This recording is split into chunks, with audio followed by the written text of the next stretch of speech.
Hello दोस्तों, स्वागत है आपका the physics exam prep by Vinay Pratap. आज की इस वीडियो में हम सॉल्व करेंगे quantum mechanics 2 tutorial 5। So without wasting much time, let's start with question number 1. So in last tutorial we have discussed Wigner-Ricard theorem. So this is the same question. So the concept remains same. Only thing is that your physical observable will change in this question. So in part A we have to find the matrix element, or you can say expectation value, if any vanishes. If any vanish means, let's say if probability tends to 0, we have to check. Okay, and if it vanish, we have to explain why it vanishes using the Wigner-Ricard theorem. So the physical observable is X. So what was remember what was first step?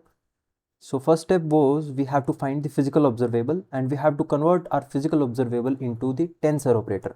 So for the Cartesian coordinate x, my tensor operator was 1 by root 2. Remember I gave you one table, so I'm writing from that table, that is t1 minus 1 and minus of t1 1. So this is my tensor operator.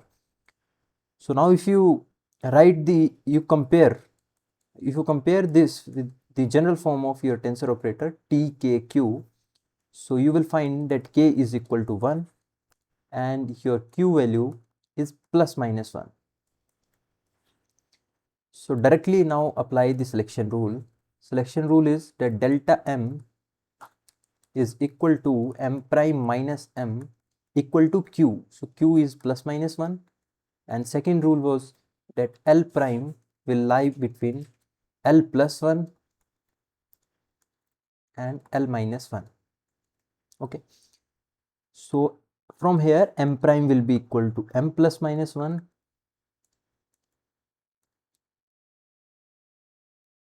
and L prime will be equal to L minus 1 L plus 1. So delta L will be 0 comma plus minus 1. The next step is you have to check the parity of this operator x cap. So x is a, I think, sorry यहाँ पर एक mistake हुई है guys. देखो, हमें question में अगर आप चेक करोगे, इस क्वेश्चन में आपको इवेल्युएट नहीं करना है delta M using your K value, because आपको already M and M prime की वैल्यू गिवन है. If you see, let me use different marker. So if you see here, m prime, this is m prime state. So my m prime is equal to 0 and my m is equal to 0. So from the given states, you can say delta m is 0. Okay, so you don't have to check for delta L. You can immediately write from here that my selection rule is violated. It means it will have 0 probability. So it vanishes, that is your probability is 0 for this state, means this transition cannot happen between these two states. Okay, so we don't need to check for, no need to check for the second selection rule. If my first selection rule is violated, you can immediately say that it vanishes as my delta m is 0, or you can say selection rule is violated. Now let's check for part B. In part B, we have an operator pz. Now pz transforms exactly like z coordinate. Z coordinate. So in part B, my pz transforms, or you can say it behaves similarly like, exactly like your z coordinate. Exactly like z coordinate. What does it mean? It will have tensor operator of the form t1 0. So from here, if you compare, you get k is equals to 1 and q is equals to 0. So m delta m will be equal to m prime minus m equal to q 0. So delta m is 0, or m prime is equal to m, and select in second selection rule, L prime will lie between L plus 1 and L minus 1. So L prime will be equal to L minus 1, L plus 1. So delta L will be 0 comma plus minus 1. Now since pz behaves exactly like z coordinate, so it will also have odd parity. So for pz also 0 will be discarded. So delta L will be equal to plus minus 1.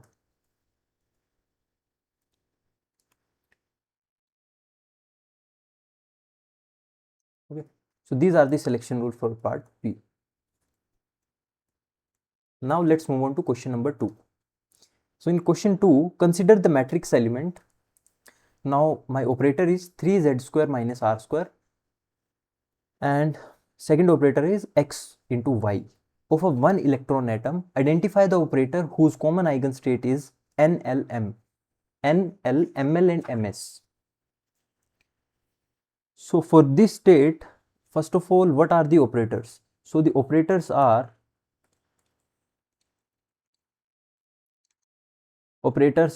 H, L square, and next operator is Lz, and next operator is Sz.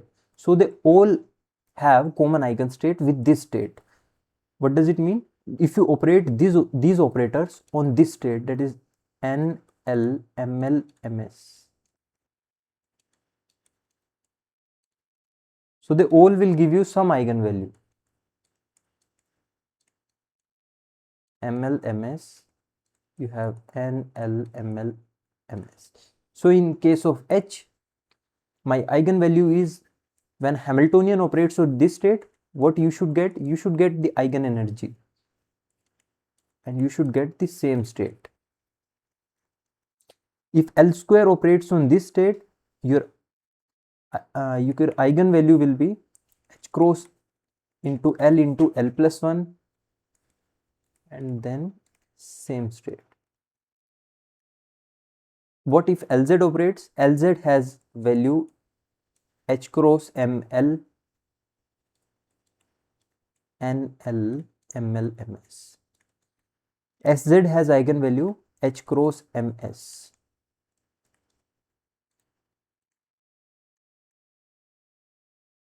Okay, so from these four parts, you can say H, L square, Lz, Sz, they all have, these all operators have common eigenstate as this. Okay, so your answer will be simply these. Let me write H, L square, Lz, Sz, and then you can write one line that these operators have, or you can say this state has simultaneous eigenstates of these operators. Fine. Now let's look at part B. What physical quantity do operators 3z square minus b square and xy represent? So what does these operators represent? So these operators represent the electric quadrupole moment operator. So because it is given in the question that these operator x plus minus iy has a form of tensor operator, so instead of t they have taken y. So this is simply let me write. So this operator, that is 3z square minus r square upon r square, is proportional to a tensor operator. So let me use t, because we have used t in the previous videos, and y2 plus minus 2, this is proportional to x plus minus iy divided by r square. So both of these operators, they represent a tensor of rank 2. The denominator, this term represent k. I have written. So this is t2 k minus. So in both these operators, my rank is 2.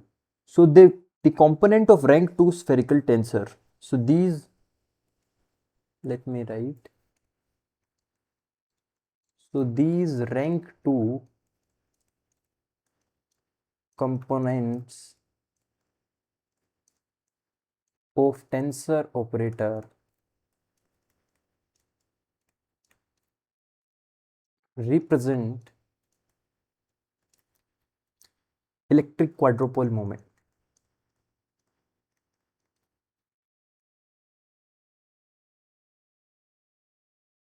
Electric quadrupole. Fine. Now in part C, write the selection rule for delta L, delta ML, delta MS and justify your answer. Okay. And then you have to use Wigner-Ricard theorem. So let's write for part C. Now if you look at this operator, or in both these operator, your K value is 2 and Q value is plus minus 2. Okay, plus minus 2. So these are my Q and K values.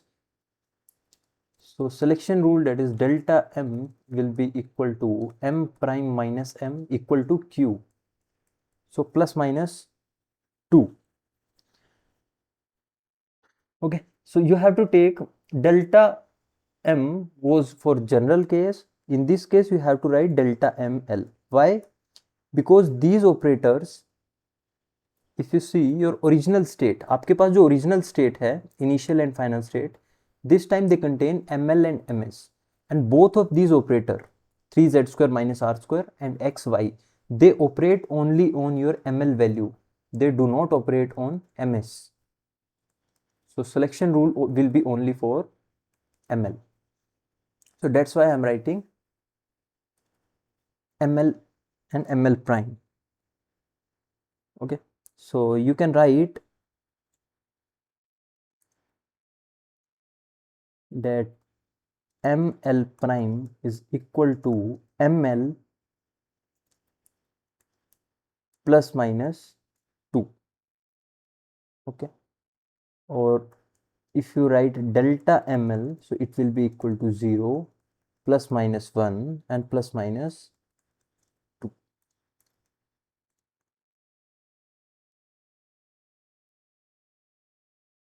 And for Q, let's calculate L prime.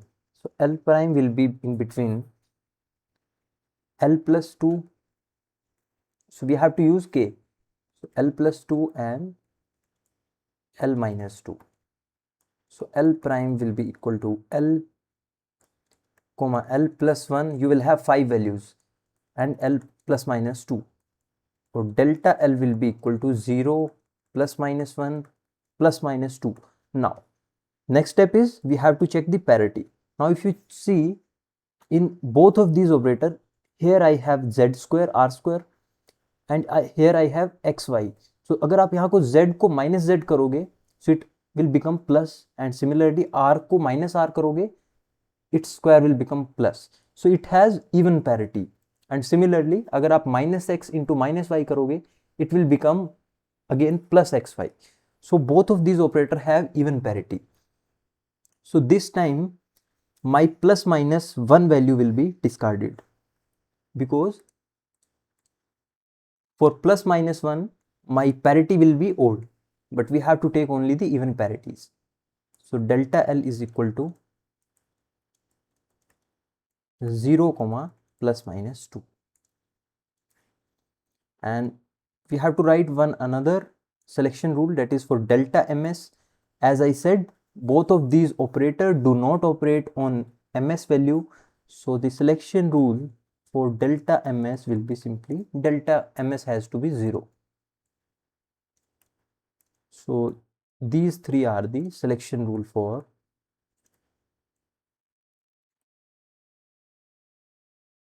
this transition. Okay.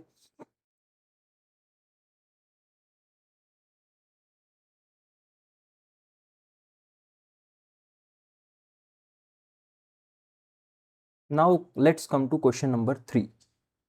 So in question 3, recall that finite rotation is obtained through this operator. Remember, this was, I think, question number 1 or question number 2 of the previous tutorial, that is tutorial 4.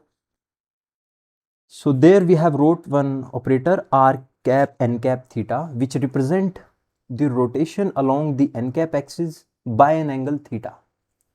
Okay. Here, let's say we represent it by u.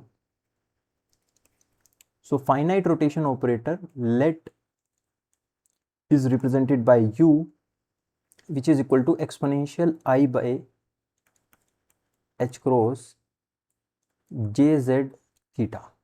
Okay. So for a spin half representation,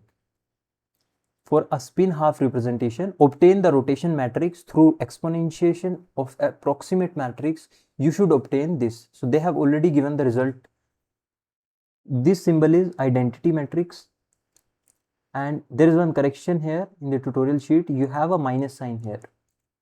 Okay. So let's find. So for a spin half system,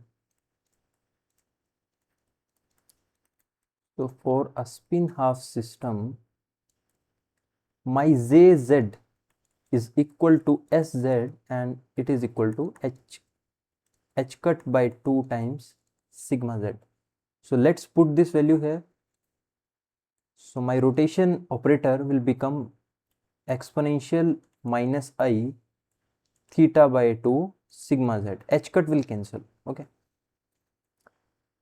So again we are going to expand this with the help of Taylor series to separate, and what will be next steps? We are going to separate even and odd terms. So let's do it. So using Taylor expansion, you can write that your operator u is equal to, first term will be identity plus exponential I theta by 2 times sigma z. Then you have 1 by 2 factorial minus I theta 2 by sigma z square plus 1 by 3 factorial minus I theta by 2 sigma z power 3. Again we are going to use the property of polymatrices, that sigma square z will be equal to identity, and any odd power of sigma square z will be equal to simply sigma z for odd powers. I hope by this time you understand this, right? So now I can separate my series into two parts. So u will be equal to, if I take I common, I am writing I and sigma z terms. I am grouping the terms which contain I and sigma z. So terms will be 1 minus 1 by 2 factorial theta by 2 factorial theta by 2 square and so on. And then you have iota sigma z terms, theta by 2 minus 1 by theta factorial theta by 2 cube and so on. So simply u will be equal to cos theta by 2, this is cos theta by 2, and then you have identity matrix I, okay, and minus I, this is the expansion of sin theta by 2, and then you have sigma z, and this was already given in the question. Now in part B, what happens to a state in spin half representation when you apply a 2 pi rotation, means your theta is equal to 2 pi. So for part B, simply put theta is equals to 2 pi. So cos 2 pi divided by 2. So cos pi means you have minus 1. So cos theta by 2 will become cos 2 pi by pi. Pi will cancel. Sorry, no, 2 will cancel. 2 will cancel and cos pi is equal to minus 1. And similarly sin 2 pi by 2. So sin pi is 0. So your operator will become u simply equal to minus of identity. this is not pi, this is identity. I'm just using different symbol. This is the answer. Now for part C, calculate how the spin operator S, which is a component of Sx, Sy, Sz, transforms under rotation. So transformation of spin operator.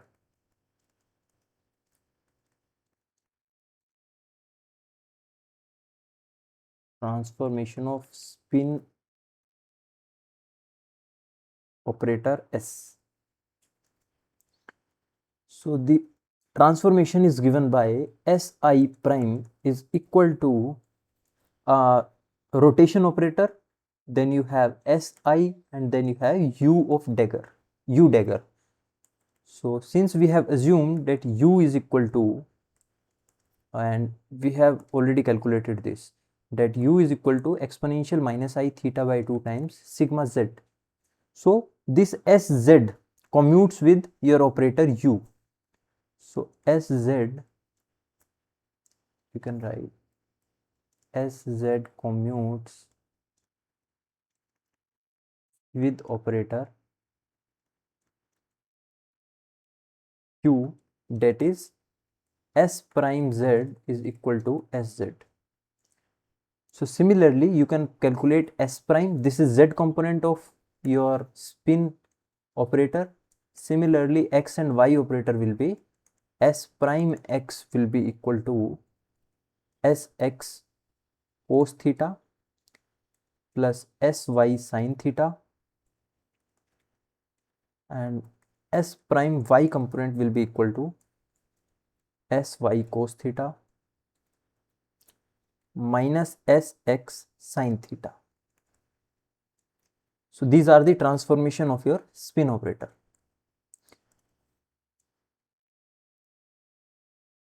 Yes. So question number 3 is complete. So in this video we have solved question number 1, 2 and 3. I hope कि आप लोगों को समझ आया होगा. So thank you for watching this video. मिलेंगे आपसे next video में. तब तक के लिए बाय बाय. Take care.